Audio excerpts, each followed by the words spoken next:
Border Gavaskar ట్రోఫీలో భాగంగా India Australia జట్ల మధ్య రేపు అనగా డిసెంబర్ 26న కీలకమైనటువంటి 4వ టెస్ట్ మ్యాచ్ మెల్బోర్న్ క్రికెట్ గ్రౌండ్లో ప్రారంభం కాబోతుంది.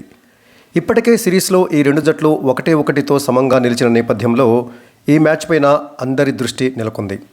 ఒక రకంగా ఈ మ్యాచ్ పైన ఉత్కంఠ నెలకొంది అని చెప్పాలి. ఈ మ్యాచ్లో ఇండియా విజయం సాధిస్తే WTC పాయింట్ల పట్టికలో ముందుకు తీసుకువెళ్తుంది. WTC ఫైనల్స్కు వెళ్ళేటటువంటి క్రమంలో మార్గం మరింత సుగమం అవుతుంది. ఒకవేళ ఈ టెస్ట్ మ్యాచ్లో ఇండియా ఓడిపోతే మాత్రం WTC ఫైనల్స్ పైన ఆశలు గల్లంతైనట్లే.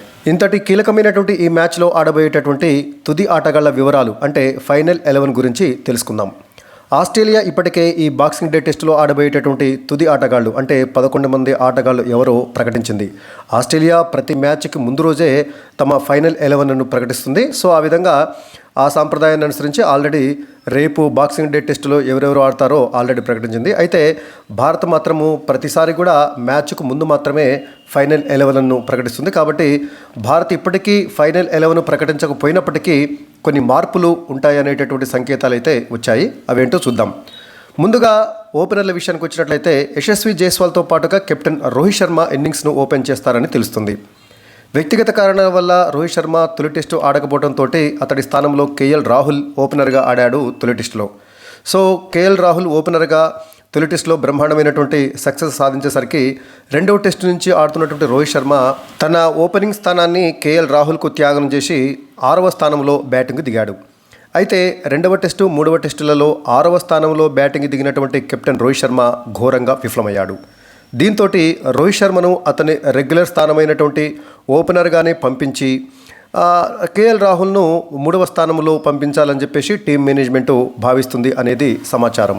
సో రోహిత్ శర్మ, యశస్వి జైస్వాల్ వీరిద్దరూ ఓపెనర్గా వస్తే KL రాహుల్ 3వ స్థానంలో బ్యాటింగ్కు దించాలని చెప్పేసి టీం మేనేజ్మెంట్ భావిస్తుంది. ఇక ఇప్పటివరకు 3వ స్థానంలో బ్యాటింగ్కు వచ్చినటువంటి శుభ్మన్ గిల్ను 6వ స్థానంలో పంపాలని లేదా శుభ్మన్ గిల్ను టీం నుంచి తప్పించి అతని స్థానంలో ధ్రువ్ జురెల్ను టీంలోకి తీసుకొని అతన్ని 6వ స్థానంలో బ్యాటింగ్కు పంపించాలనేటటువంటి ఆలోచన కూడా చేస్తున్నారనేటటువంటి వార్తలు వస్తున్నాయి.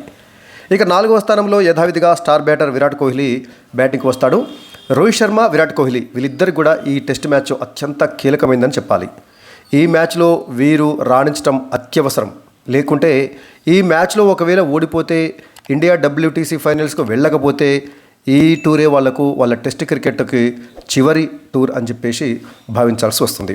సో కాబట్టి మరి విరాట్ కోహ్లీ కానీ రోహిత్ శర్మ కానీ, విరాట్ కోహ్లీ ఈ సిరీస్లో ఒక సెంచరీ సాధించినప్పటికీ పూర్తి స్థాయిలో అతడైతే రాణించలేదు. ఇక రోహిత్ శర్మ గురించి చెప్పాల్సిన అవసరం లేదు. 2, 3 టెస్టుల్లో చాలా ఘోరంగా విఫలమయ్యాడు. కాబట్టి వాస్తవానికి రోహిత్ శర్మ కెప్టెన్ కాబట్టి అతడి టీంలో స్థానానికి డోకా లేకుండా పోయింది. కానీ వేరే ఆటగాడైతే ఇప్పటికల్లా అతడిపైన వేటు పడేదే అనేటటువంటి విమర్శలు కూడా ఉన్నాయి.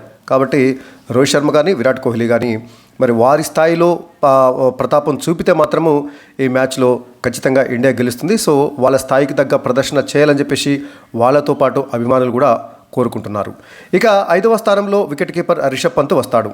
6వ స్థానంలో ఇంతకుముందు చెప్పినట్లుగా గిల్ లేదా ధ్రువ్ జురెల్ వస్తారు. 5వ స్థానంలో వచ్చేటటువంటి రిషబ్ పంత్ కూడా ఈ సిరీస్లో తనదైనటువంటి మార్కు చూపించలేకపోయాడు. సో రిషబ్ పంత్ కూడా రాణించాల్సినటువంటి అవసరం ఉంది. ఇక గిల్ కూడా ఈ సిరీస్లో ఇప్పటివరకు తన స్థాయిలో ప్రదర్శన చేయలేదు.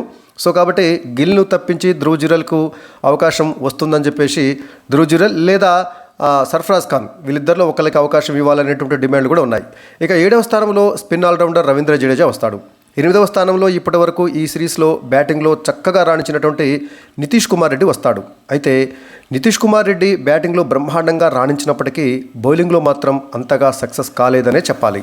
4th సీమర్గా బ్యాటింగ్ ఆల్రౌండర్గా జట్టులో స్థానం సంపాదించినటువంటి నితీష్ కుమార్ రెడ్డి బ్యాటింగ్లో మాత్రం తన ప్రతిభకు తగ్గ న్యాయం చేశాడు. నిజం చెప్పాలంటే ఈ సిరీస్లో KL రాహుల్ తర్వాత అత్యంత నిలకడగా ఆడినటువంటి ఆటగాడు నితీష్ కుమార్ రెడ్డి అని చెప్పాలి.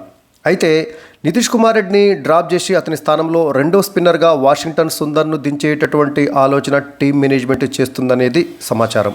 అలా చేస్తే నితీష్ కుమార్ రెడ్డికి అన్యాయం చేసినట్లే. ఎందుకంటే ఇంతకుముందు చెప్పినట్లుగా ఈ సిరీస్లో ప్రతి మ్యాచ్లో మినిమం గ్యారంటీ బ్యాటింగ్ చేసినటువంటి వారిలో నితీష్ కుమార్ రెడ్డి ముందు వరుసలో ఉంటాడు.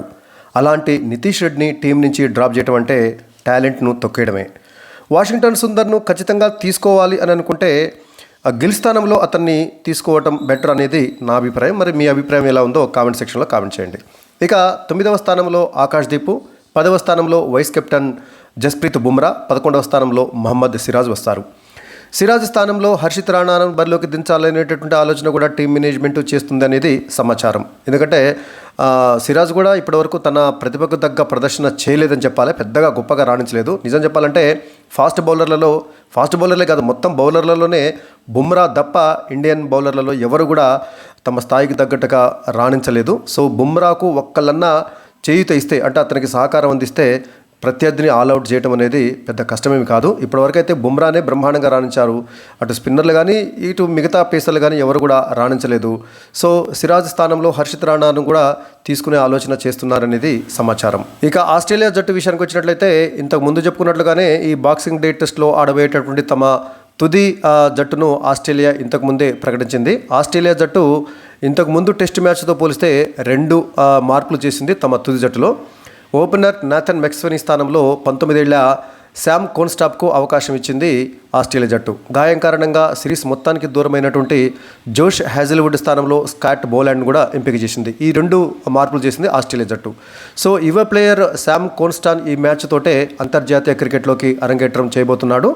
ఉస్మాన్ ఖవాజాతో కలిసి అతను ఇన్నింగ్స్ను ఓపెన్ చేయనున్నాడు. ఈ క్రమంలో ఈ జోడీ అరుదైనటువంటి రికార్డును తమ ఖాతాలో వేసుకునుంది. ఉస్మాన్ ఖవాజా వయసు 38 ఏళ్ళు అయితే శామ్ కోన్స్టాప్ వయసు 19 ఏళ్ళు. అత్యంత ఎక్కువ వయసు వ్యత్యాసం కలిగినటువంటి తొలి ఓపెనింగ్ జోడీగా చరిత్ర సృష్టించబోతున్నారు వీరిద్దరు కలిసి.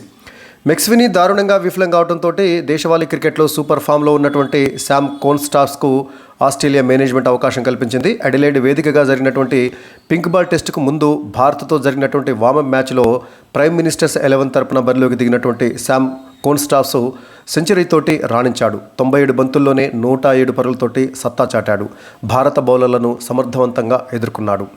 సో తొడకండరాల గాయంతో ఇబ్బంది పడుతున్నటువంటి డేంజరస్ బ్యాటర్ ట్రావిస్ హెడ్ పూర్తిగా కోలుకున్నాడు. ఫిట్నెస్ టెస్ట్ క్లియర్ చేయడంతో అతను తుది జట్టులోకి వచ్చాడు. ఆస్ట్రేలియా తుది జట్టు విషయానికి వచ్చినట్లయితే ఉస్మాన్ ఖవాజా, శామ్ కోన్స్టాప్స్ వీరిద్దరూ ఓపెనింగ్ చేస్తారు. 3వ స్థానంలో మార్నస్ లబుషేన్, 4వ స్థానంలో సీనియర్ బ్యాటర్ స్టీవ్ స్మిత్, 5వ స్థానంలో ట్రావిస్ హెడ్, 6వ స్థానంలో మిచెల్ మార్ష్, 7వ స్థానంలో వికెట్ కీపర్ అలెక్స్ క్యారీ, 8వ స్థానంలో కెప్టెన్ ప్యాట్ కమిన్స్, 9వ స్థానంలో మిచెల్ స్టార్క్, 10వ స్థానంలో నాథన్ లయన్, 11వ స్థానంలో స్కాట్ బోలాండ్.